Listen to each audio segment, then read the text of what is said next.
ایک نوجوان کو چوری کے جرم میں حضرت عمر رضی اللہ تعالیٰ عنہ کی عدالت میں پیش کیا گیا۔ جب تفتیش کرنے پر اس نوجوان کا جرم ثابت ہوا تو آپ نے شرع کے مطابق ہاتھ کاٹنے کا حکم صادر فرما دیا۔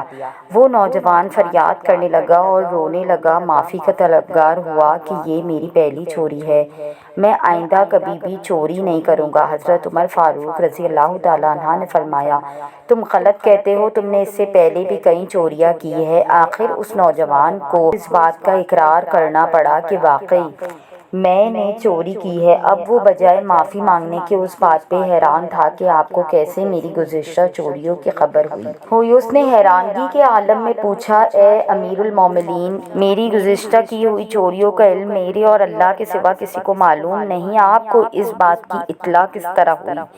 حضرت عمر رضی اللہ تعالیٰ عنہ نے فرمایا، اللہ تعالیٰ کسی کو بھی اس وقت تک ذلیل و خوار نہیں کرتا جب تک کہ وہ برائی کی حد سے آگے نہ بڑھ جائے۔ سبحان اللہ! یہ ہے وہ عمر فاروق رضی اللہ تعالیٰ عنہ جن کو دیکھ کر شیطان بھی اپنا راستہ بدل لیتا ہے، اور ہمارے نبی کریم صلی اللہ علیہ وآلہ وسلم نے فرمایا، اگر میرے بعد کوئی نبی ہوتا تو وہ عمر ہوتا۔ اپنی ویڈیو میں آگے بڑھنے سے پہلے آپ سے گزارش ہے کہ جنہوں نے ہمارے چینل کی اس سے پچھلی تمام ویڈیو نہیں دیکھی ہے تو پہلے وہ دیکھ لیجیے، اور ویڈیو پسند آنے کی صورت میں ہمارے چینل کو سبسکرائب کیجیے۔ حضرت علی فرماتے ہیں، کہتے ہیں، جب تم کسی کے لیے کچھ محسوس کرتے ہو، ایسا ممکن ہی نہیں کہ دوسرے کو اس کا احساس تک نہ ہو، کیونکہ روحیں روحوں کی زبان سمجھنے میں کبھی دھوکہ نہیں کھاتی۔ بس کہتے ہیں، یہ دنیا وہ ہے جس نے یوسف کو حقیر قیمت پر بیچا، ابراہیم کو آگ میں پھینکا، موسیٰ کو دربدر کیا، اور آپ صلی اللہ علیہ وآلہ وسلم کو طائف میں پتھر مارے۔ آپ کو کیا لگتا ہے یہ دنیا آپ کو کندھوں پر اٹھائے گی؟ نہیں، بالکل نہیں۔ لہٰذا اس دنیا اور دنیا والوں سے امیدیں وابستہ مت کریں، اور یقین کریں اگر آپ دنیا سے بے رغبت ہو گئے ہو تو آپ کے آدھے سے زیادہ غم ختم ہو گئے۔ اپنی خلاف بات سن لے اور جواب دینے کا حق وقت کو دے، یقین مانے وقت سے بہتر جواب کوئی نہیں دے سکتا۔ حضرت بلال رضی اللہ تعالیٰ عنہ حبشی تھے، سید نہیں تھے، کالے تھے، گورے نہیں تھے، غریب تھے، امیر نہیں تھے، غلام تھے، آزاد نہیں تھے، ان پڑھ تھے، عالم نہیں تھے، لیکن ان کے تقوی کا یہ عالم تھا کہ آپ رضی اللہ تعالیٰ عنہ مکے کی سرزمین پر چلتے اور قدموں کی آہٹ جنت میں سنائی دیتی۔ کچھ لوگوں کو اللہ موسیٰ علیہ السلام کی طرح لاڈلا رکھتا ہے، انہیں تکلیف دیتا ہے، آزماتا ہے، انتظار کرواتا ہے، پھر ان کے لیے سمندر سے راستہ نکالتا ہے اور انہیں فرعون جیسوں سے محفوظ کرتا ہے۔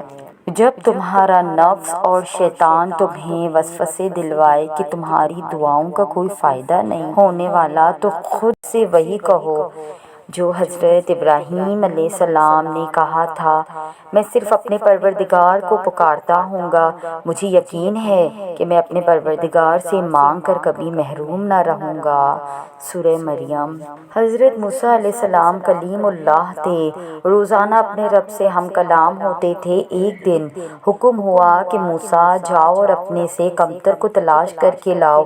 موسیٰ علیہ السلام نے حکم خدا سے ساری کائنات چھان ماری، لیکن اپنے سے کم کسی کو نہ پایا۔ شام کو خالی ہاتھ لوٹے۔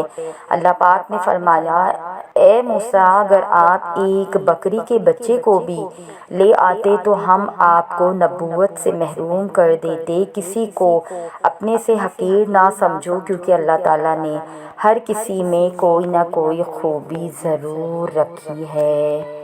صبر ہوتا نہیں، صبر کیا جاتا ہے، اور صبر یہی ہوتا ہے کہ اپنے اندر مچلتے ہوئے طوفان کو خود میں تھام کر اس کے ختم ہونے کا انتظار کرنا، اپنی شدتوں کو خود میں اس طرح قید کر لینا کہ معاملات صرف اور صرف اللہ کا رہ جائے۔ اگر کسی کی پہچان علم سے نہیں ہوتی بلکہ ادب سے ہوتی ہے، کیونکہ علم تو ابلیس کے پاس بھی بہت تھا لیکن وہ ادب سے محروم تھا۔ ہمارے پیارے نبی صلی اللہ علیہ وآلہ وسلم کا فرمان ہے، اچھا آدمی وہ ہے جو دیر سے غصے میں آئے اور جلد راضی ہو جائے۔ یہ دنیا ہے کہ بابا جی کہا کرتے تھے، بیٹا اگر اللہ دیر کر رہا ہے دینے میں تو اسے تمہارا مانگنا پسند آ گیا ہے۔ علم اور ادب کے سارے خزانے گزر گئے، کیا خوب تھے وہ لوگ جو پرانے گزر گئے، اور باقی ہے زمین پہ فقط آدمی کی بھیڑ۔ انسان کو مرے ہوئے تو زمانے گزر گئے۔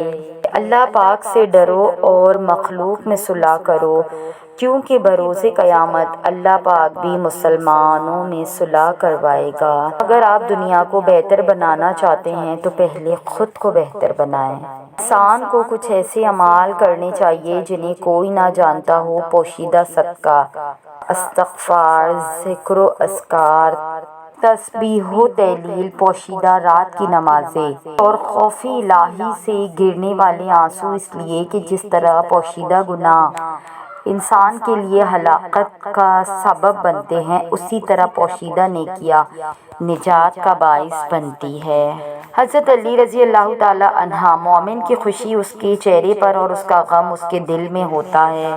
جب دنیا بنانے والا خود کہتا ہے کہ یہ دنیا محض دھوکہ ہے تو تم کس گمان میں ہو؟ اپنے روزمرہ کے کاموں کے دوران ذکر الہی کی کثرت کیا کرو۔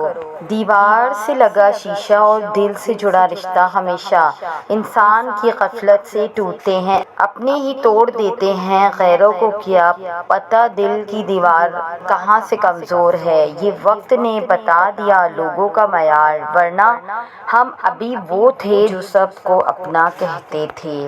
اپنے ساتھ بات کریں، کبھی اکیلے بیٹھ کر اپنے آپ کو کہا کریں، میں نے کچھ کر کے دکھانا ہے، میری زندگی بے معنی نہیں ہے، اللہ نے مجھے ایسے ہی پیدا نہیں کیا، میں نے کسی مقام پہ پہنچنا ضرور، ساری دنیا نے بھی ریجیکٹ کر دیا تب بھی یقین رکھیے اللہ نے آپ کو منزل ضرور دینی ہے، ایمان ہونا چاہیے اور پورا یقین ہونا چاہیے۔ پیٹ بھر کھانا۔ روایت ہے کہ حضرت یحییٰ علیہ السلام نے ایک مرتبہ شیطان کو دیکھا، وہ بہت سے پھندے اٹھائے ہوئے تھا۔ آپ نے پوچھا، یہ کیا ہے؟ شیطان نے جواب دیا، یہ وہ پھندے ہیں جن میں میں انسان کو پھانستا ہوں۔ تو آپ نے پوچھا، کبھی مجھ پر بھی تو نے پھندا ڈالا ہے؟ شیطان نے کہا، آپ جب بھی سیر ہو کر کھا لیتے ہیں تو میں آپ کو ذکر و نماز سے سست کر دیتا ہوں۔ آپ نے پوچھا، اور کچھ؟ تو کہا، بس۔ تب آپ نے قسم کھائی کہ میں آئندہ کبھی سیر ہو کر کھانا نہیں کھاؤں گا۔ شیطان نے بھی جواباً قسم کھائی، میں بھی آئندہ کسی مسلمان کو نصیحت نہیں کروں گا۔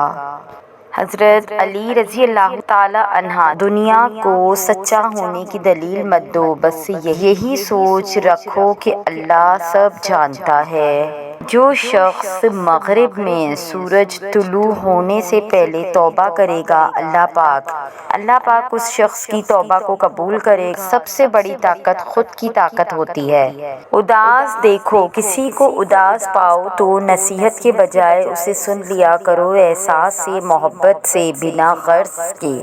حضرت علی رضی اللہ تعالیٰ عنہ نے ایک اور جگہ فرمایا، 3 لوگ ہمیشہ پریشان رہتے ہیں، مددگار، وفادار اور دل کے صاف لوگ۔